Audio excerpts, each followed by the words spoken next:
जय महाराष्ट्र। मी संदीप चौगुले, धाराशिवहून एक निघालेला शिवसैनिक रवींद्र गायकवाड सरांचा शिवसैनिक आहे मी। आम्ही मातोश्रीवरती जात असताना आम्हाला वाशी टोल नाक्यावर इथं अडवण्यात आलं आणि काही पोलिसांनी आम्हाला सरळ आमच्यावर गुन्हे दाखल करण्यात येईल आणि तुम्ही वापस जावा, नाही म्हणलं तर तुमच्यावर गुन्हे दाखल करण्यात येतील।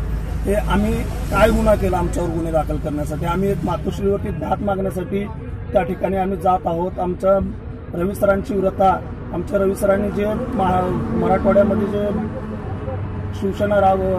शिवसेना स्थापन केली त्यांच्यासाठी आम्ही दाद मागण्यासाठी जात असताना आम्हाला पोलिसांनी रोखून आमच्यावर गुन्हे दाखल करण्याचे प्रयत्न करत आहेत। आमच्या प्रत्येक गाडीला अडवण्यात आलेला आहे की हा कुठला न्याय?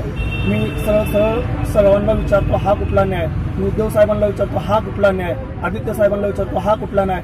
खरं तर आम्हाला रवी सरांसाठी आम्ही जीव पण द्यायला तयार आहोत, पण आम्हाला मातोश्रीपर्यंत येऊ द्या, आमचं एक वेळेस तुम्ही म्हणणं ऐकून घ्या, एवढीच आमची विनंती आहे।